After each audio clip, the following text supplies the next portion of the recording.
telephonic conversation to Jeribasi with Jnims Director Dr. Bhimo Sir Maruna Haji Bhimo Jit Ningomba Aksang Kamai Tore Mayamna Manipur Miam Siam Lakan Boiba Maki present health conditions Kamai have you? My present health condition is overall higher the Magi vital Loinamak Lakadagi stable oil Akogi lying of Matunda Magi pulse blood pressure Akogi SP oxygen concentration Loinamak normal the lay Masa orally Chaktabangame Adoma improved the higher. Aduga Masi Akogi round the clock senior resident ama adum duty tawraga thame aduga magi finding ji no moda at least 3 times medicine gi ISOD amadi test gi ISOD da magi finding do audiki patient manakta lairiba senior resident medicine jiga from time to time 3 to 4 times hauna raga magi treatment do monitor tawri Magata sir ako hadid Jnims ki oina kari awara palay ba PPE ki matang da Dr. Singh ki awara palay hebagi pau da dai masi kada pau da haji awara palay bige masi COVID ke thengan na ba adu readiness le birabra kamai to sa interview readiness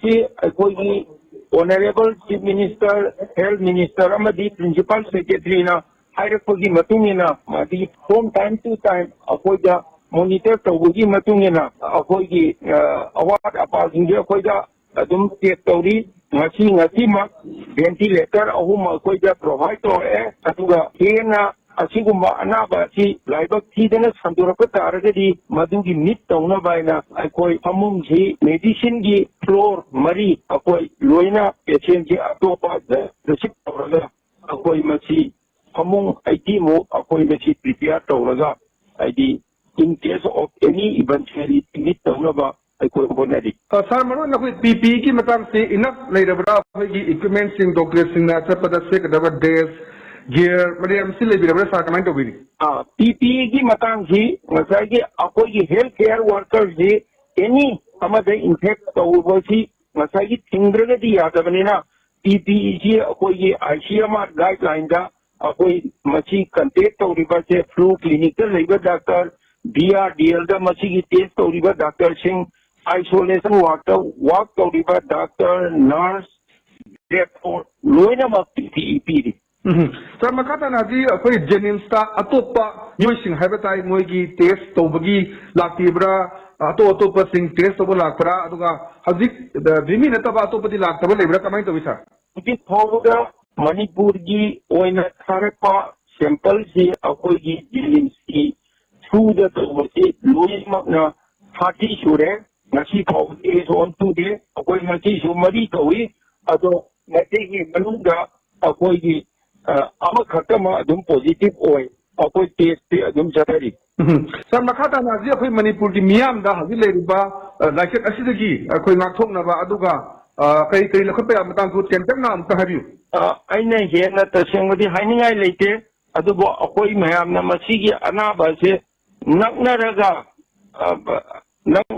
hena sandoko nina ngak somewhere anywhere famina bamatamna akoi distance keeping aina put ahungi distance ta leiraga akoi wari watai sanaba meeting to wa yumdana akoi leiba mi kudingna hand washing put sa cheng na hamdokana ojiki COVID-19 gi pochi akoi anybody da masi longna rakaraba ponaba aduga lok thungba natraga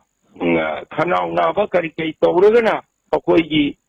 phone da wari su ayamana doctor singda akoi gi wari sanaraga ida si thune chaba kari gumba numit bhumi da lok thungba khanau na ba ida charaga phatraga di akoi gi flu clinical la aga test tawthoki check tawthoki ba aduga test tawai sidi heta akoi mapan da salure hariga test tawgida banate mapan da saluraga akoi gi healthline da akoi gi Jnims ki oina number pijari bani maduda ring tawraga madudagi tanaraga hida lathagi matungina akoi no tawbiyo madugi matungina guideline do follow tawraga honadiyo pakhatana laibiyo machine aikoina mayam da hygienic basi Thank you very much. Kuna di another people do koi Jnims ki director Dr. Bhimo ni maruina haji le ba koi Bhimi Ningomba ki kibam pagle makata na haji fauda positive oi ba ato test to da amata le